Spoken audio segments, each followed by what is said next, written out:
All right, welcome everybody back after lunch. Hope everyone got a little rest and a little food and something to drink. We're now going to start the panel on accessibility. We've got two presenters online and two in person. My name is David Buseck. I'm a board member with ALS Network, which covers care services for much of California and all of Hawaii, as well as advocacy and research support. I'm also a blogger and an author, and I'm going to put in a shameless plug for my recent publication, which is a book about walking tours in Paris. And there's books for sale on the ALS Network table out front. And all of them are accessible. And I've rolled them all myself. And some of them are a little hairier than others, but they're all fun. I was diagnosed with ALS in 2019. I've been living with symptoms since about 2012. And I'm just pleased to be able to be here and to be moderating this panel.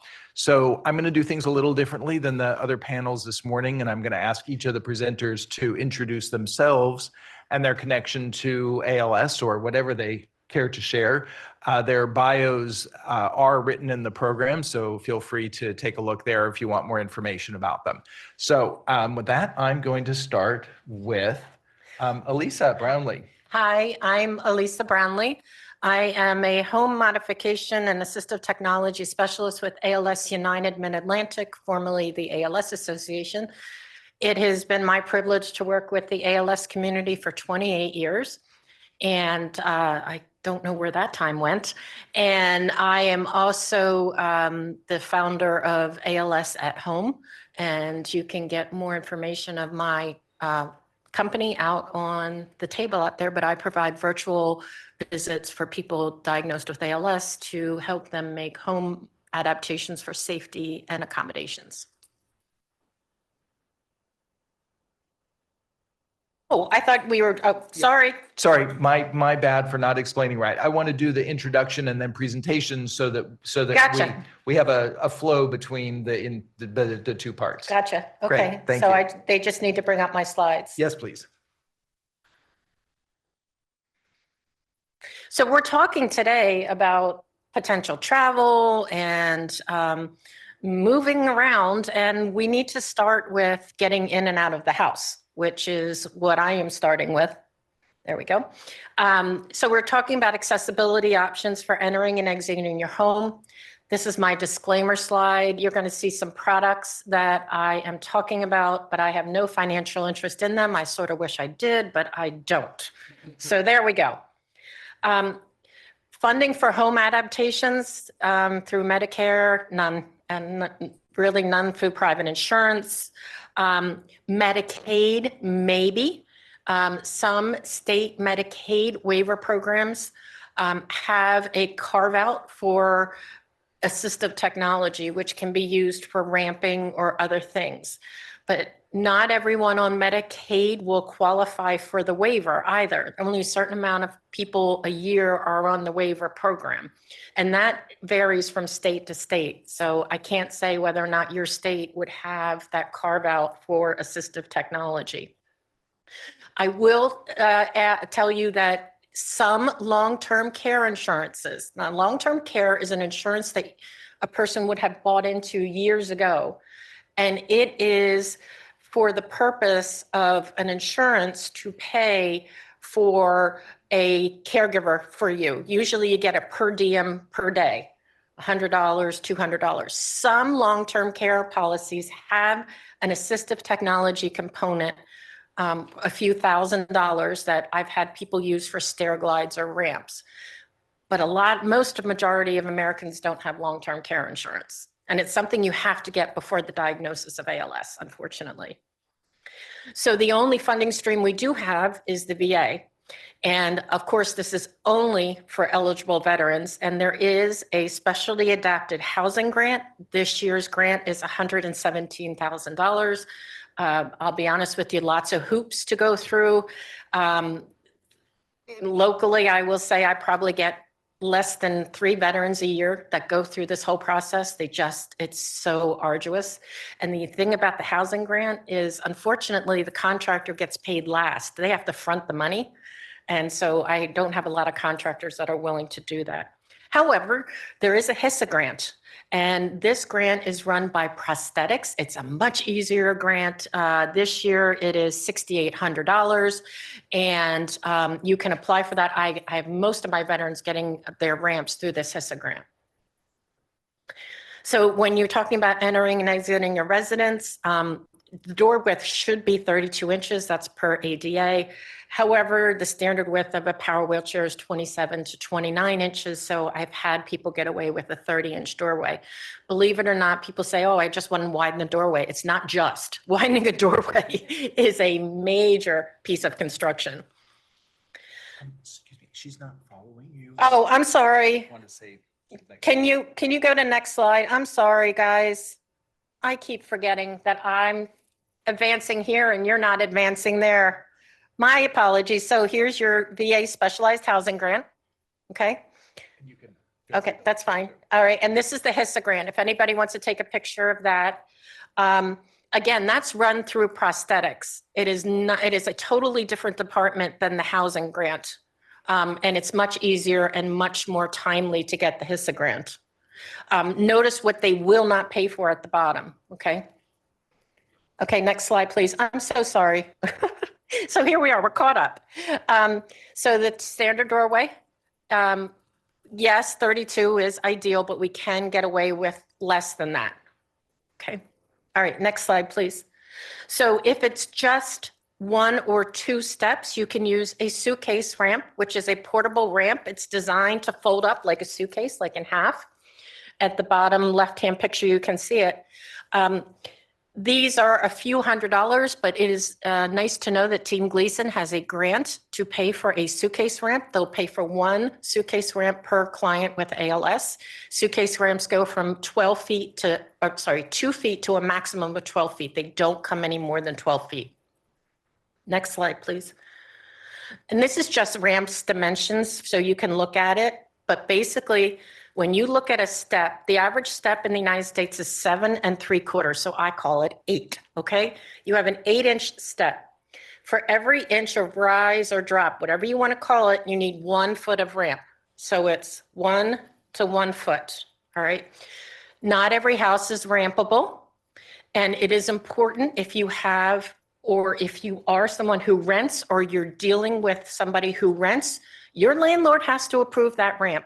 They are under no obligation to put that ramp in for an individual. The other problem is homeowners association. And I know somebody who will talk to you about that if you want to raise your hand later. They actually had to move because of your homeowners association, right? Yeah. The homeowners association are private entities. They do not fall under the ADA.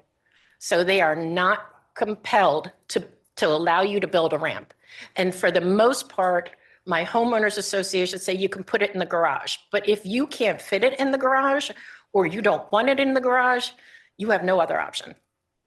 And there's most homeowners association are private entities. Very few are what they consider public entities. And there's a whole list of how to be a public entity, but most of them are private entities. They tell you what you can do with your property. Next slide, please. So you can do a wood versus aluminum ramp.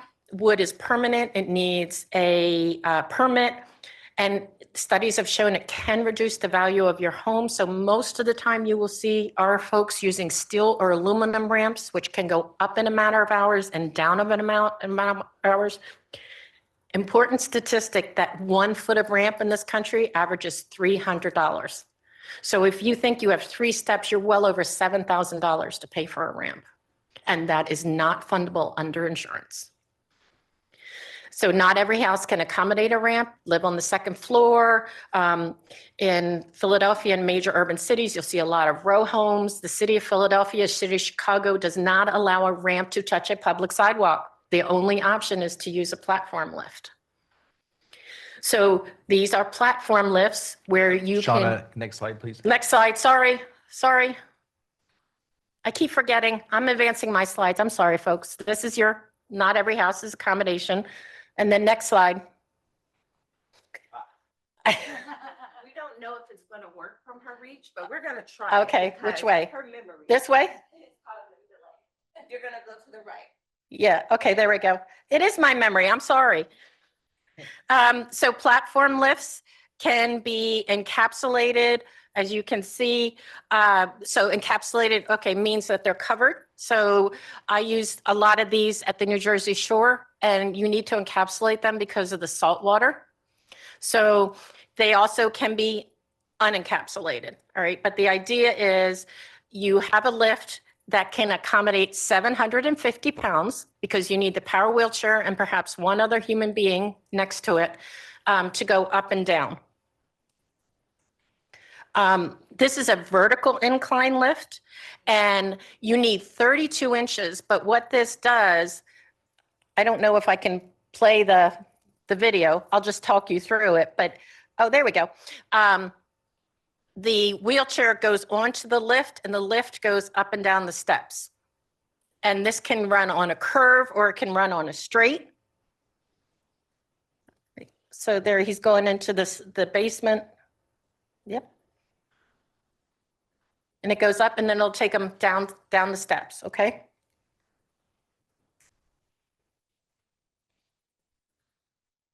Okay, can you stop the video so I can move forward? Thank you. There we go. And this is my last slide, okay? So these are mobile stair lifts. I don't know how familiar people are with them, but they take the place of a stair glide. So a traditional stair glide for someone with ALS is only good as long as they have trunk support. If they start listing, your doctors and your therapists are going to tell you to stop using a stair glide because it's just a chair. These mobile stair glides actually come with lumbar support. You can get head support. And if you can play the first one, yep, on the left, you could see that the stair glide is climbing the steps. We have a lot of people in walk-ups, you know, 5th story walk-up, 4th story walk-up. I have a gentleman in San Francisco. This is the only way he gets in and out of his apartment. So the one on the left is a newer one. It's sort of what we call the Cadillac. And then if you can play the one on the right, this one is on a track. It's like on a mobile track. And it's designed for curved staircases. So when you're sitting in that mobile stair lift, you can actually use it as a wheelchair for short-term, going from point A to point B, or at the bottom or at the top of the staircase, you can transfer into traditional wheelchair. But see, that one's on tracks, and that's around $4,000. But you don't need a stair glide at that point. So I know where I live. I'm in this suburban Philadelphia. We're building up instead of out. We don't have the room. So the first floor is the garage, second floor is living, third floor, bedroom. Well, how many stair glides can you accommodate? And again, stair glides are temporary. And if the stairs curve, you need a custom stair glide, which usually runs around $14,000. Imagine trying to put 4 of them in your home to get to the 4th floor bedroom. So a mobile stair glide is always an option. And then here's my contact information. Can we stop the video? Thank you. Oop. And there's my QR code. If you just want to scan that, that'll take you right to my email. And again, apologies for my brain not working on advancing the slides. All right. Thank you, Alisa.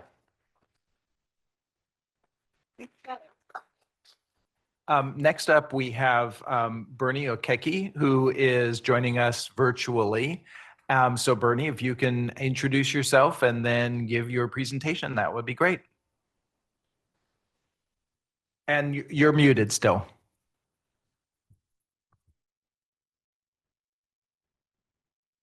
Okay, sorry. My name is Bernadine Okeke. I am speaking to you from Orlando, Florida. I am a person living with ALS, and I was diagnosed in 2019. Having symptoms since about 2017. But my presentation is a bit more upbeat because it talks about travel, especially international travel. And so the title of the short presentation is Be Not Afraid, Be Prepared. So just to give you a few tips on how I take 12-hour flights from here to Lagos, Nigeria, which I do at least 2 times a year. I want to talk about how I managed my body functions, which is preventing myself from having to use the airport bathroom or the bathroom in the airplane for that 12-hour trip. And then what I do to recover and how I move around while I'm moving in the airport, etc. So first things first, when I'm about to start to travel, what I usually do 2 days before is stop eating certain types of foods. These foods are the ones that will force your digestive system to eliminate fairly quickly. So green vegetables, like leafy vegetables, corn, oranges, certain types of food, which will force your body to digest quickly and eliminate. I start eliminating those foods. 2 days before, I will actually take the laxative, which allows me to purge my entire digestive tract. On the day of my travel, I go into a fast. So basically, I will stop eating. When I'm on the plane, during the time that I'm flying, of course, I sip water, but I do not eat any of the foods. When I reach my destination, on the other hand, I start to rehydrate and start eating in this fashion. I will drink water. Then about 30 minutes later, I will drink a high calorie drink, such as, believe it or not, Coca-Cola mixed with water, or if you can drink Ensure, but again, it's still fluids because we need the fluids before we need the solids. And then about 2 hours later or 3 hours later, I will now take on a more solid food, such as drinking a bottle of Ensure or taking a salad or something like that. What I want to show you, though, is how I move around in the airport. Because I am totally immobile now, I need people to lift me from the chair into the aisle chair, and from the aisle chair into the seat. So come, I want to come in front of me. I want to show you this little gadget. You see my young lady here showing you the gadget. This is an airport sling. The airport attendant, one in front, is holding the two handles she has at the top. Then someone else will hold the two handles at the bottom. Show the bottom. Just one. And they lift you to, up onto your seat. What this does, it prevents them from putting their arms under your arms, pulling your feeding tube or anything else. Take it off. Feeding tube or anything else, so that you stay intact and your clothes don't end up in your stomach or under your chin rather than on your body, because they pull them up and down. The other thing I use is a neck brace. It's a very simple thing, and it goes on something like this. Put it around my neck, and all it does is it prevents, just like that. What it does is prevents my chin from falling. Okay, take it off. But when I'm, moving around, you especially need this for takeoff and landing, because you don't know how the pilot is going to land and what kind of turbulence you might incur. The third thing I carry is a pillow. This pillow helps, don't sit down. This pillow helps my back sit down, and it prevents me from leaning in one direction or the other because I'm beginning to lose muscle tone in my trunk. So this pillow supports my back and keeps my head up.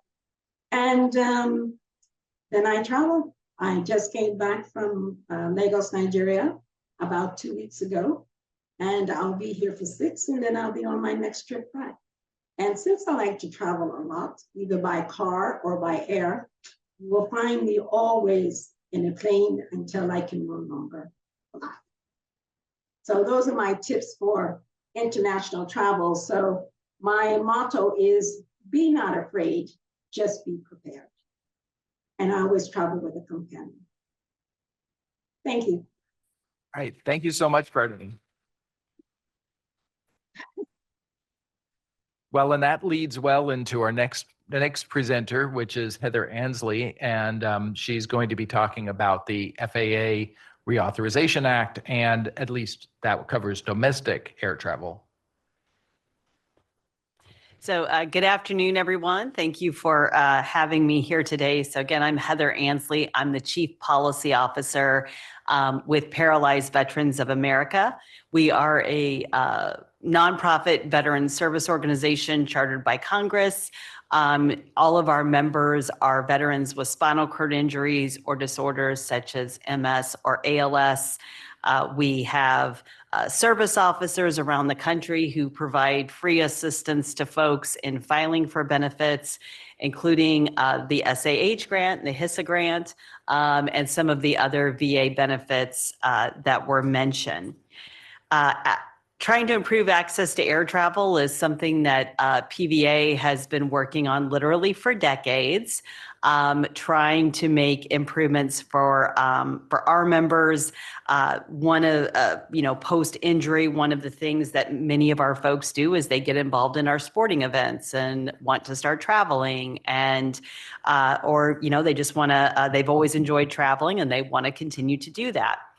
And I'll take you on a quick historical trip. So we actually had a case that went all the way to the Supreme Court in the mid 80s.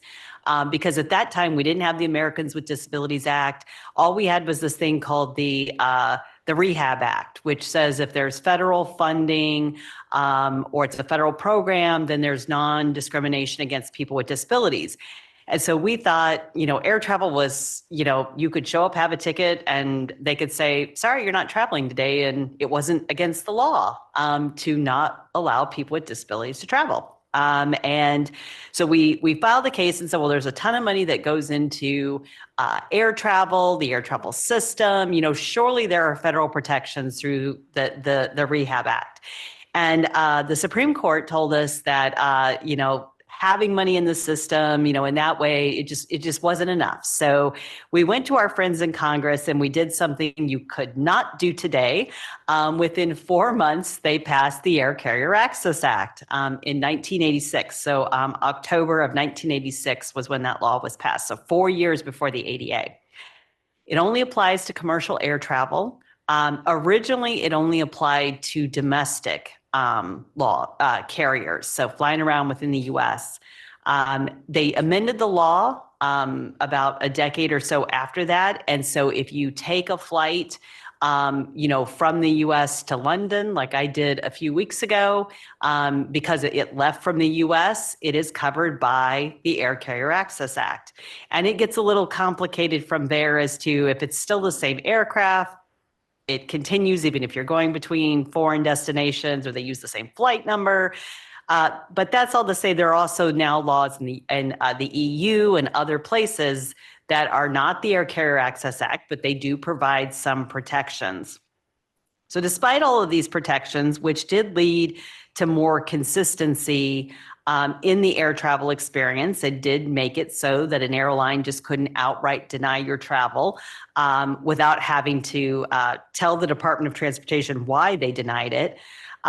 We were really hearing a lot from our members going back to 2015 that they were having a lot of problems with air travel, whether that was damaged wheelchairs, assistance getting on and off the aisle chair that was mentioned earlier that led to people being injured, dropped. And so we decided to start working with other organizations, including AM ALS, the ALS Association, a lot of other groups, to try to make improvements. So that brings us to the FAA reauthorization. And so the FAA Reauthorization Act of 2024 did become law just a few weeks ago. So it is a thank you bucket. And we are very pleased that the law included several provisions focused on trying to improve accessibility for passengers with disabilities.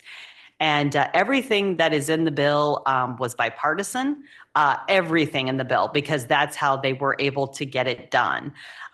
So the language isn't in some cases exactly what we would have done if we were members of Congress writing our own laws, but we're still pleased that there was a recognition, a nonpartisan recognition that air travel for people with disabilities, is difficult. We have members with PVA who drive from coast to coast to do things because they don't want to get on an airplane. They recognized, why that was. And in the FAA bill, we do have some new things that will be happening, some new protections. And one of those, I'll save that one for last because it syncs up with something else that's happening. But one of the things is continuing requirements to move forward on flying in your wheelchair. This is something that many people, they either want to be able to fly from their device or they want to be able to get on the aircraft with their device and transfer to a passenger seat. They do not want to use an aisle chair, which if you've ever seen the aisle chair or its use or you've used it, you quickly understand why that wretched thing needs to go away. There is a requirement in the law that the Department of Transportation continue to move forward with efforts to do the final technical feasibility research that needs to be completed.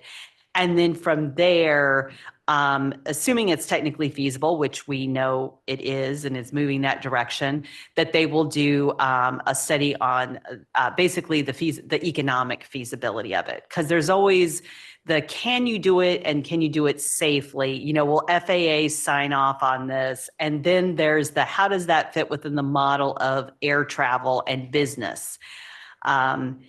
Because the only thing on an airplane that makes money is a seat. And it makes money when it's in the air. So if there's no seats and we're not in the air, we're not happy. And that often is where we end up with problems. So there will be continued movement on, working towards people being able to fly in their wheelchairs. There's requirements to look at, if we get through all of these study wickets, to have what we call a negotiated rulemaking, working with the airlines to come up with what that looks like. And there's also been some press. You may have seen this week, there's a big event in Europe that looks at aircraft interiors. And there's now 2 models of what flying in your wheelchair might look like. Again, none of these are in action. You can't buy them. They're not approved, but we've made a lot of steps forward. There's also requirements for the continuation of the Air Carrier Access Act Advisory Committee, which is focused on passengers with disabilities and their unique needs. Because the general passenger committee, there's only 4 people on it. And well, we all know they're quite busy because flying isn't really pleasant for most people. And so we said we need our own committee because we got a lot of stuff to talk about. So they have reauthorized that. I was honored to sit on the previous version of this committee. So we're going to have that again. And we're also training. So I'll move to training. There's a lot of other provisions in this bill, but there were some requirements to look at training requirements for those who assist people who use wheelchairs. So the people who are doing the lifting and the moving, what kind of training do they have? And are they able to properly assist someone? And we know the answer to that in too many cases is no. In fact, PVA's past president was dropped in 2019, broke his tailbone, and ended up with an infection that almost killed him. And the VA healthcare system saved his life after 4 months in the hospital. So we know that, and they've also destroyed his wheelchair twice during that time as well. So we know that these are the cases. So one is training, requirements to improve training so that people have to have hands-on training and actually be able to demonstrate that they can provide the assistance they're supposed to provide. And then for those who are handling wheelchairs, requirements for those individuals to be able to demonstrate, again, hands-on, that they know how to properly stow them.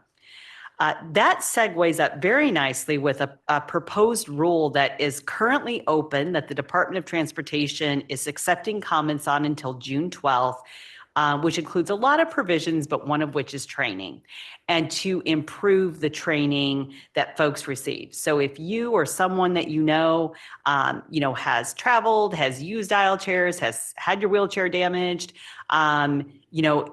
put in comments. We're putting in comments as organizations, but we need individuals to also comment. There's really a growing movement understanding that people with disabilities have a civil right to be able to travel, and that the system has systemically not accommodated them, and that that's wrong. And there are now efforts to make changes, and I'd be happy to talk more about that during the Q&A. Thank you. You have materials up. Yes, and I thank you. I do have some materials on the ALS United table about PVA membership. Any ALS veteran is eligible to be a part of our organization. We provide, like I said, free benefits in helping folks get their benefits from the VA. And we also have legislation that we are promoting, some of which addresses things like improving the HISA grant, raising the amount that we would love to have your all's support on. So thank you. Thank you, Heather. One question for you before we move to our last presenter, which is how would someone be able to give feedback for that rule you mentioned that's open until June 12th? So there's a Byzantine process called the regulations.gov. You can go onto regulations.gov and look for, it's a rule related to improving accessible air travel for wheelchair users, and anyone can put in a comment online. You can submit something that you write in a Word document and upload it, or you can just type directly into the to the document. Some organizations have things on like their grassroots sites, where you can send letters to Congress. Some folks have that for regulations. I'm hoping PBA will have that by beginning of next week, but that depends upon my being able to do it. But we are hoping to have that. So if you have any questions about it, please, I'd be happy to talk with you. So. Super, thank you. All right, our last presenter is Maceo Carter, who's also online and should be up shortly if he's not already. So he is going to be talking to us about self-advocacy for accessibility. Hello, everybody. Maceo Carter here. Excuse me. I have been living with this fun disease called ALS since November of 2016. Father, married with 4 boys. Within the last, I would say 3 years, I've taken 3 flights with 3 separate airlines. 1 flight, the chair was broken going and coming. The second flight, the chair was broken coming back. And the third flight, the chair was not broken at all. So I've had all 3 experiences. As far as self-advocacy is concerned, I took a lesson from what my mother said and opened my mouth. After the first incidents, I'll never forget. We came out the tunnel, and a kid and his father was sitting there, and the child was in a chair. My wife said, be careful of how they handle your chair. And the father said, well, they've already broken his chair before. And I looked like, that's stupid. Like it just felt like a common thing. So I raised my voice, and thankfully I had an editorial piece written up in the local Arizona Republic regarding my situation. From that, I was connected with the local MBA association here, which being in Arizona, they wanted to be able to reach out to certain Congress people, and I was able to take a part of their virtual Hill Day event in 2022, which was unbelievable to be able to sit and actually tell my story of what happened.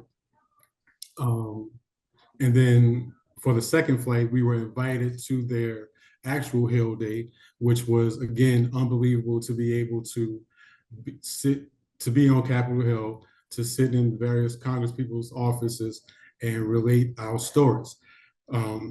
Personally, it was great to be able to show off my chair and do my tricks and do my spins in a different city, because that's what I do. Fortunately enough, it was on that trip where the chair was fine getting to DC, but coming back is where they broke it. So I was following USA Today, looking in their travel section, and they told a story. The reporter put up a post about, if you have a wheelchair horror story, please contact me here. Again, I listened to my mother and opened my mouth, and I contacted him there and told him my story. And he told me that, he would think about writing it up, but what they were doing was they were going to have about 30 stories that they would post up by the end of the year. Sure enough, they posted my story, which was unbelievable to say that I'm in the USA Today. And it was part of 30 separate stories that they told throughout the year, which is good and bad at the same time. One, I'm not the only person in the number of stories that they had to tell, but it's good that the story was told. In that, I became an avid hawk of the aforementioned FAA reauthorization bill. I have never watched C-SPAN so intently in my life as I have the last few days, last week or so. I did about 4 360 spins in the chair when I actually saw that bill pass. And it was and is a great feeling to know that, or to feel that, because of my voice and many others who are in these situations, that a law is passed. Now, the goal is to get these things done. Like she said before, is to get the people who actually deal with the chairs, who actually deal with us, trained on how to properly deal with the chairs and properly deal with us, so that we're able to functionally travel and enjoy experiences like my last experience, which was to travel to Connecticut and be able to say that, excuse me, I was able to sit in a room full of beautiful, intelligent people at the opening of the Leaf Lab at Yale University, while my wife and 16-year-old son gave presentations on being caregivers in this space. And I feel that myself and many other people should have the ability to have other great damn experiences while traveling. So as long as I have my mouth, my finger, I'm not going to shut up until we can either get our chairs on these planes adequately, and until that time comes, we're transferred adequately, our chairs are stored adequately, and we're treated with the respect that we deserve. And that's all I have.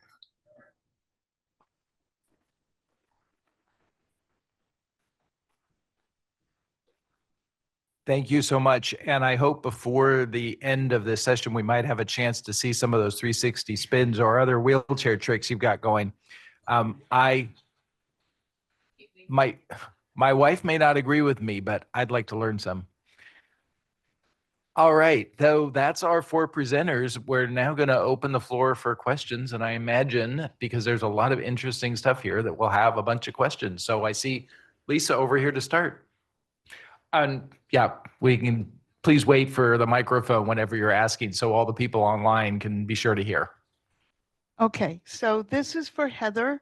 I'm sorry if I missed the details. Can you tell us, share, when this becomes effective, and when it is effective, what are the current requirements? Like, what is the requirements will be?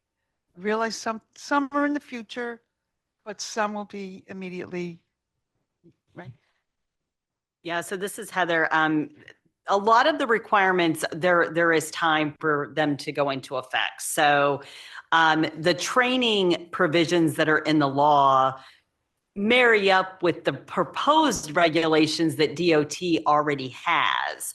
So we're hoping that they will be able to go final by the end of the year. That's my perfect dream, is they can get this done by the end of the year. The other things, it really depends on the provision. So most things, they might give the department a year, they might give them 180 days, and they're the government, and they often don't make the deadlines they're given. So most of the stuff has that amount of lead time. What I would say is, in terms of there are already requirements. And so, we already have the ACAA. We have a Bill of Rights that was actually from the last FAA bill. It is online. It's on PVA's website. And so if you're going to take a trip, familiarize yourself with it. And if you encounter trouble during a trip, you can ask for a CRO, a complaint resolution officer. An airline is required to have one either in person or by phone. And those individuals are supposed to be highly trained. They're supposed to be able to help you navigate issues that you may encounter. And also, if you do encounter an issue, file a complaint.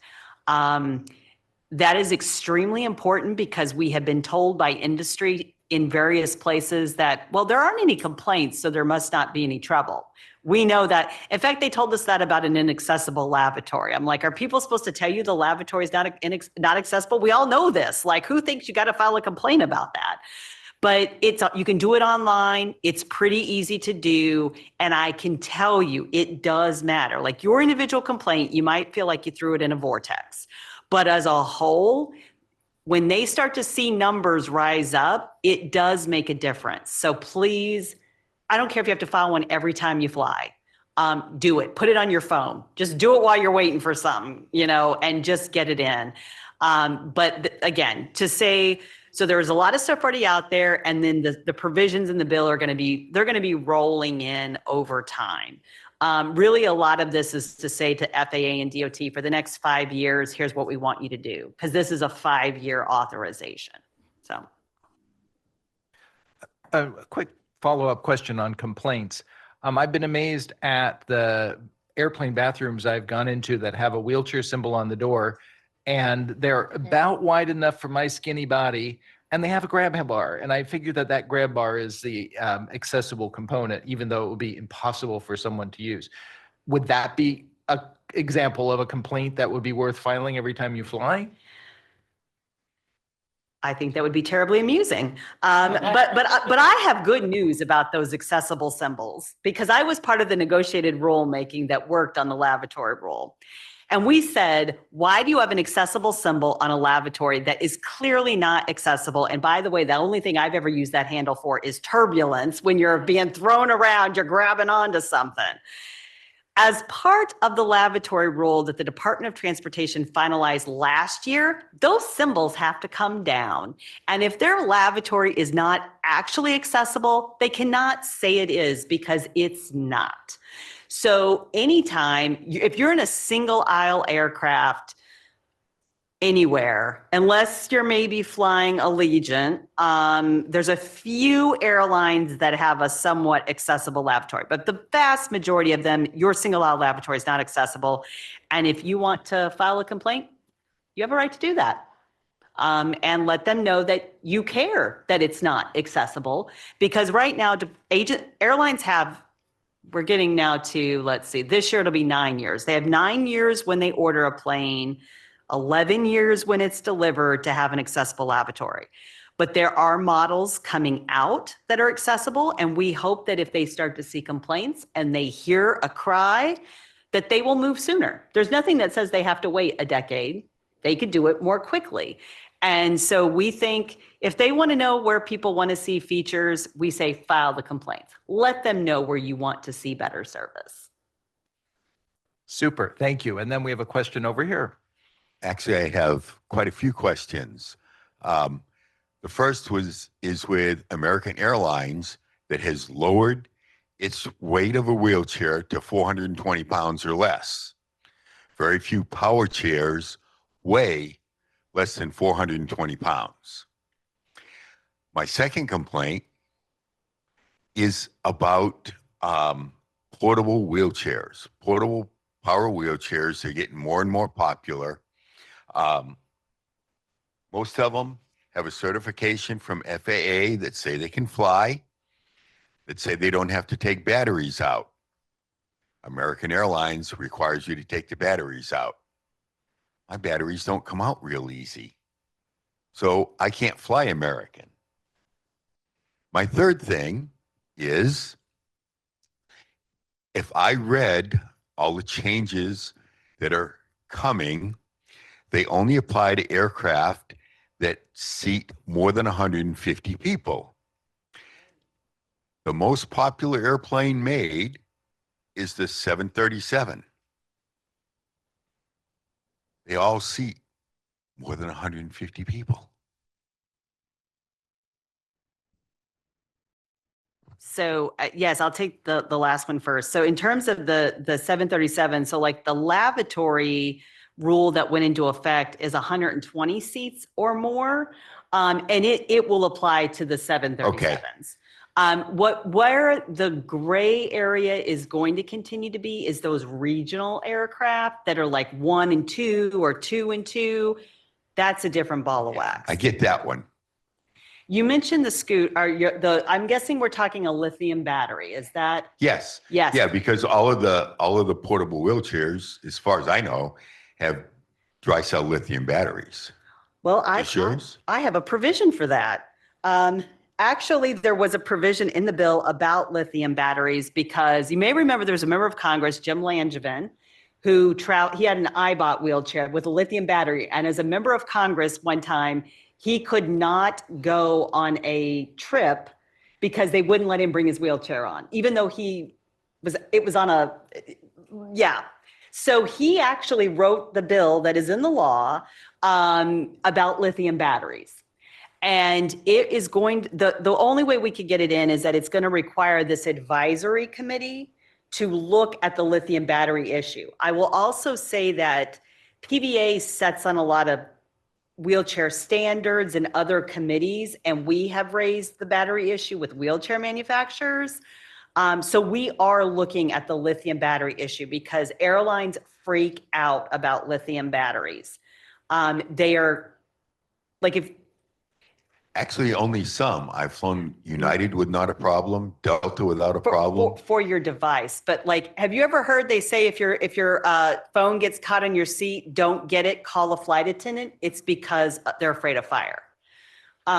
So yes, but we are aware of the lithium issue. The 425-pound issue, American had this problem in the past, and I thought it was addressed. American at one time did limit the weight of wheelchairs, and that has since been changed. So if you're finding that to still be a problem, I would be interested in knowing. All right, thank you. Any other questions? Yes, back here. Where'd the microphone go? Can we have a microphone? I was checking for online questions, just so you know. Oh, thank you. Where? Okay. I saw a chat notification. Thank you for keeping an eye on online. I missed that. Hi, thank you for your time for being here. My question is regarding travel, but more so like a stay in a hotel room.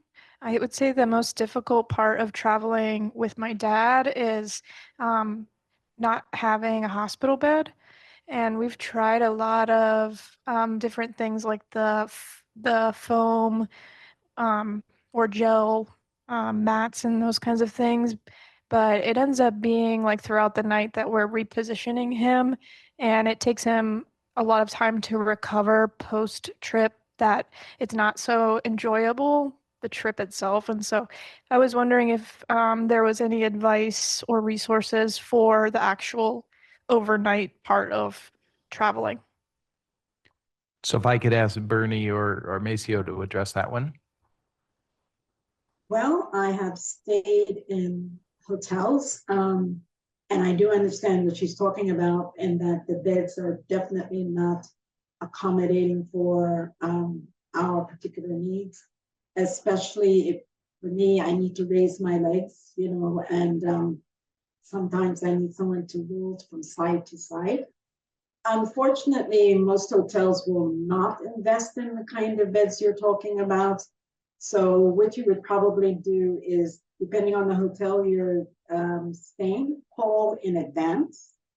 Let them know what your special needs are going to be. They might charge you a little extra to get it, but if you call them and let them know, then you might find that you can get some assistance. I don't guarantee a lot, especially the larger hotel chains will probably be able to accommodate you, but a bed and breakfasts and the smaller hotels probably cannot. So if you can carry a memory foam with you, you know, one that can deflate, if you can take the air out of it and carry it as part of your excess luggage, then that would be the alternative.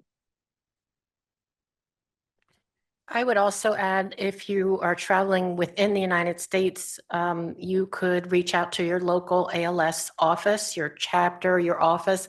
So I'm in Philadelphia. We have a lot of snowbirds that go to Florida. So they'll contact the Florida chapter to borrow equipment, even if it's in a hotel. That's right.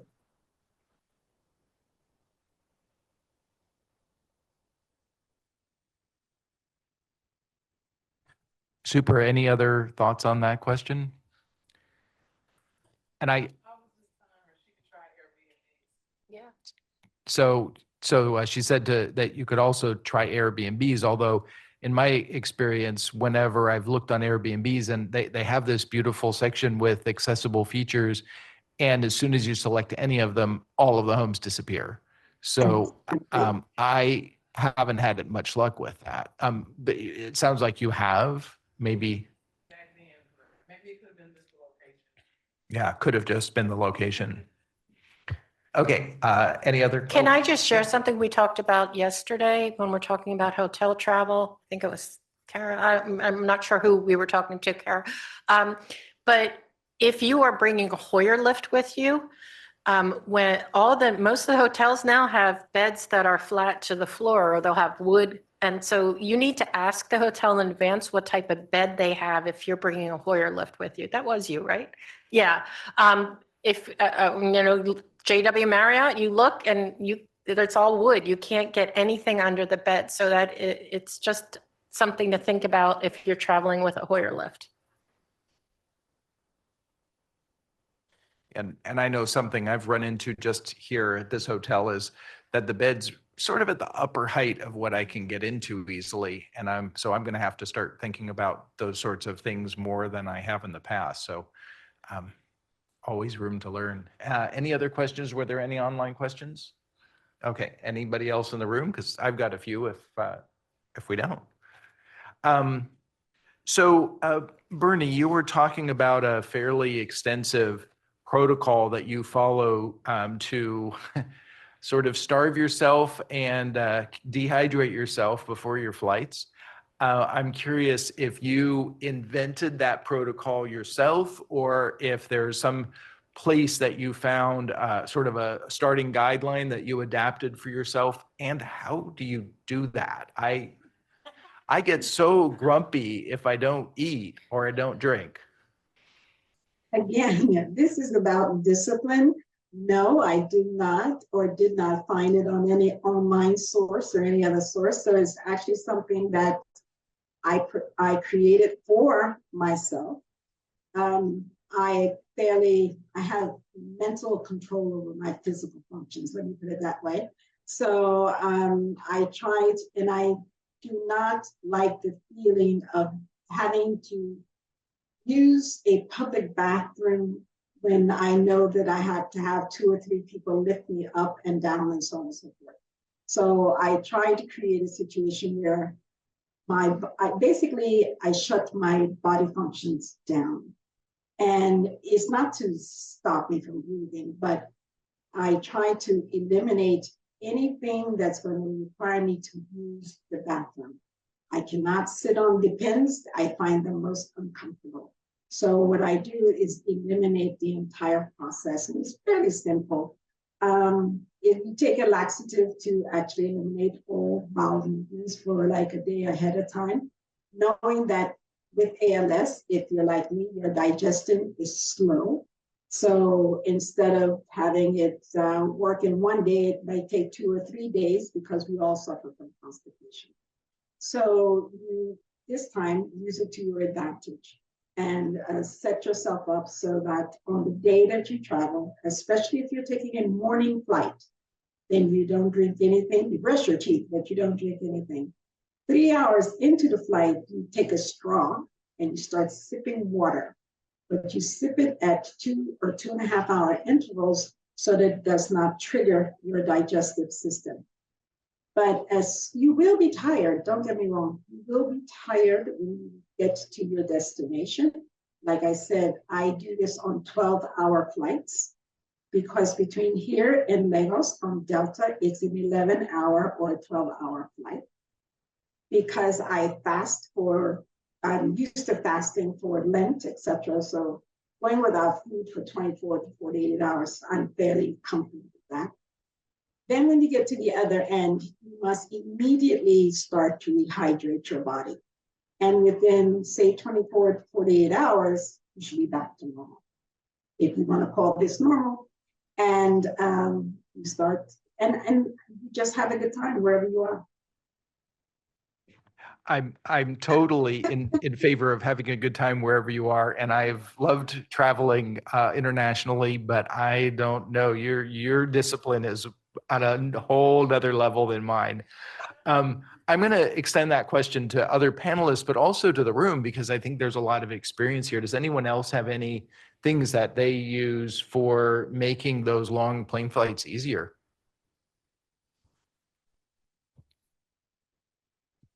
I've heard families use external catheters, both female and male, so that you don't have to use the restroom for urination. That's true, and they do work. They do. The female system is called a PureWick system if you're not familiar with it.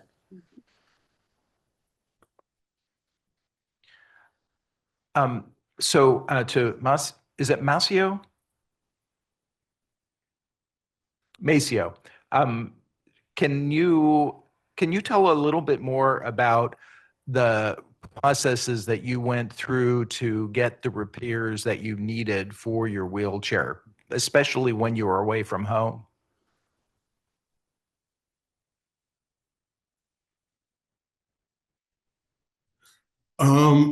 Well, my chair is through ALS Arizona.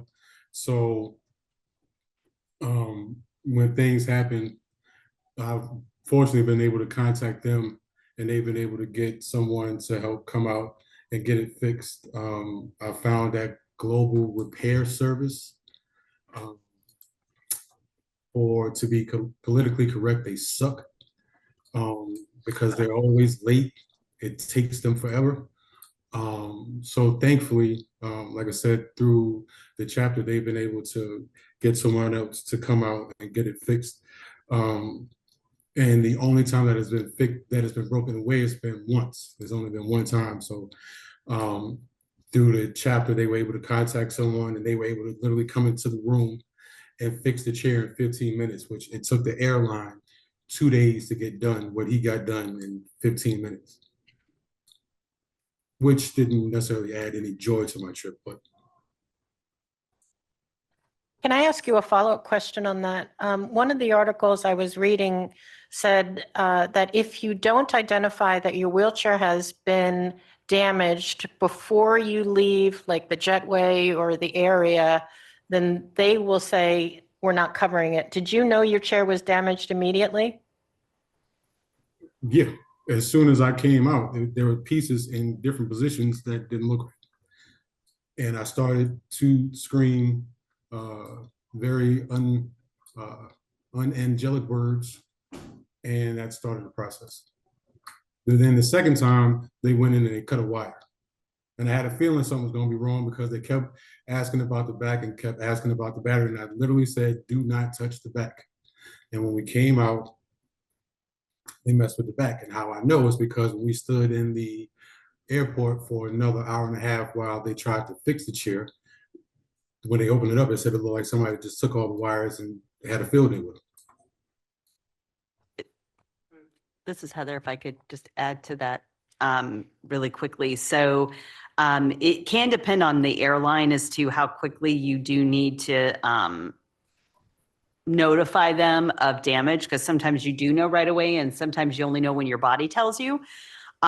So do give it a good look before you leave the airport if possible. I also did just want to mention, because there was a comment about global repair, which is a lot of the airlines use that contractor. But one of the things in DOT's proposed rule is to let the person who needs the repairs decide for themselves who they want to repair the chair and have the airline pay for it. And we had a situation with one of our members where the contractor wasn't coming. He was stuck in a hotel bed. And so he ended up, calling, just start calling people he knew, and he found somebody locally who fixed it, good enough so he could keep going. And he ended up stuck with the bill because the airline said, well, you didn't use our contractor, so we're not going to pay. So the proposed rule would say, if you use your own person, they're still going to pay. And I think that is something that we think is helpful to give people more autonomy and flexibility about how they get that done, because sometimes you're on a different time schedule than the person who is supposed to be assisting you. So I did just want to mention that. Great, thank you. I have one more question over here, if we can get the microphone again.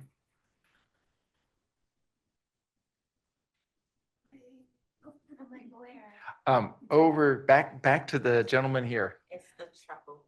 We're That was self-proclaimed. He said happy for troublemakers in this room. Actually, it's not a question, it's a comment. If you travel with a portable wheelchair, I highly suggest you get an AirTag for it. We flew to Paris. We landed at Paris. Normally, I ride my wheelchair to the door. I fold it up, put it in a bag. They take it away and they bring it back to the door. Well, Air France doesn't do that. So they took it away, put me in a regular wheelchair, took me down to the airplane, put me on. We got there, and they said, "Oh, it's where the specialized baggage is." 2.5 later, they finally found my wheelchair. Wasn't the only one though. Yeah, and it wasn't the only one. There was a guy with a manual wheelchair. His was lost. So I did not have an AirTag, but guess what the first thing was I bought from Amazon when we got back? And My AirTag. I did the same thing after my wheelchair was delivered to baggage claim instead of to curbside. I bought the AirTag and put it in the bag underneath mine. So I can back that one up. Any other questions? And let me see if there's anything else in the chat.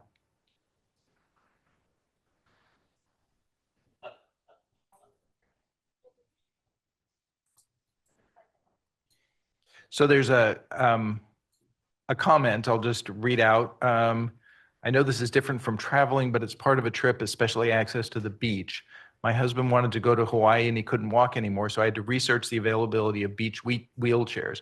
Luckily, I found one hotel that offered one wheelchair rental for free, first come, first serve.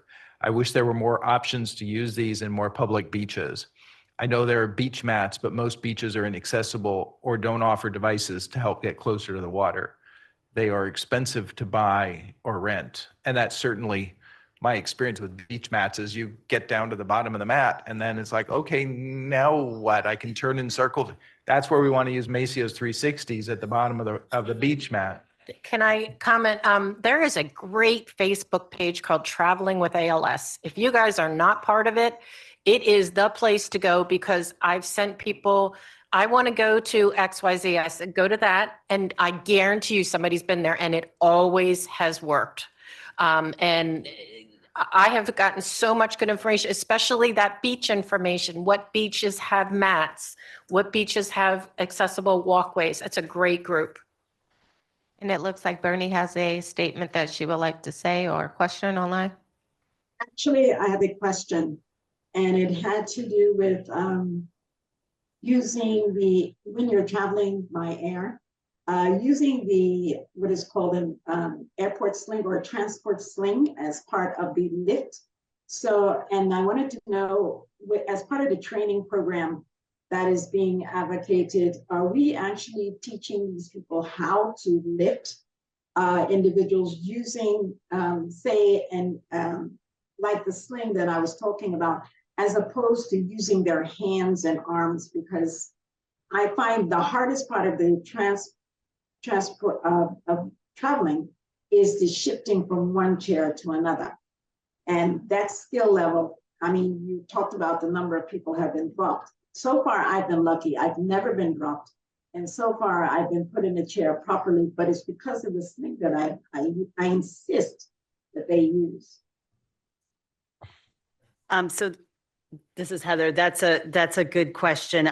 We are promoting that they use, that they look at safe handling practices, which could include slings. I know a lot of people like slings. We are not proposing like a standard, this is how you would do it, because as you said, some people don't like to be manhandled, to have, somebody's hands on them. So what we have advocated for is flexibility. We have a lot of members who like mechanical lifts. There's a lift called the Eagle Lift that is in Australia. There are some places in the US that has it that's like a Hoyer lift. It was actually designed by an airline working with a Hoyer lift company, and it goes onto the aircraft and deposits you in the seat. So nobody ever touches you. It uses a sling that then attaches and then put you in the seat. And we have members all the time saying, when are we going to have this available? So we're advocating for, them to listen to the passenger and for choices that people can have about how they want to be assisted, because there are some folks that want more of a standardized system. And it seems to me like a lot of folks have different needs and different things. And really it's listening to what the person wants and having those different options. And one more question here, the real troublemaker in the room.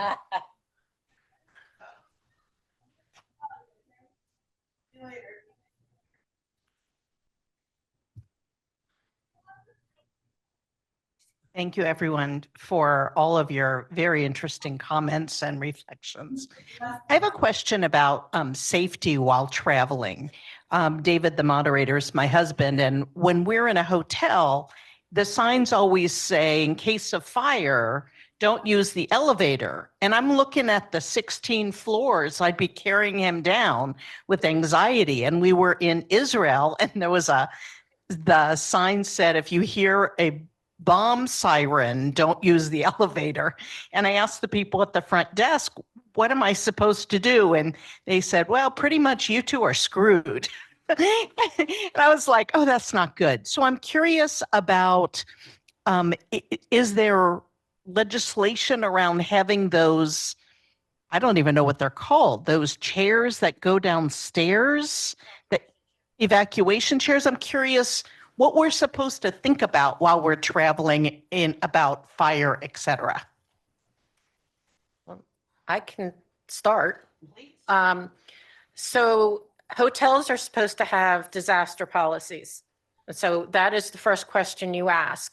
They are supposed to also have areas to congregate for people with disabilities on every floor. Okay, so if you're in a wheelchair, you congregate here. As far as I know, there's no legislation to get evacuation chairs. I tell people if you travel often, it might be worth your investment to buy one. Non-electronic evacuation chairs are less than $1,000. Electronic, $2,000 to $3,000. But you should always have a plan on how to get out of a high rise in the event of an emergency. And just real quick background, evacuation chairs started after 9/11 when so many people with disabilities perished in the Twin Towers because they couldn't get out. So that's where the whole movement came in. And now we've seen, from standard evacuation chairs to motorized evacuation chairs. But the first step should be checking in with the hotel. What is your policy for somebody in a wheelchair that's staying on the 11th floor of the JW Marriott? And go from there. That's the first step. But then again, investing maybe in your own chair. I mean, there are tarps like Bernie showed you. That's an evacuation tarp, really. So you have a person in front of you and a person behind you, but would you want to go down 16 flights of stairs with that? Another thing that I've heard a lot of our folks do is they request a low room, because if they have to get out in that, then it's only a few flights. And with that, we're going to have to close. Oh, I'm sorry. So no worries. We're out of time and I wanted to say thank you to all the panelists and thank you for all the good questions. And I'm looking forward to the next and final panel of the day on youth. Thank you.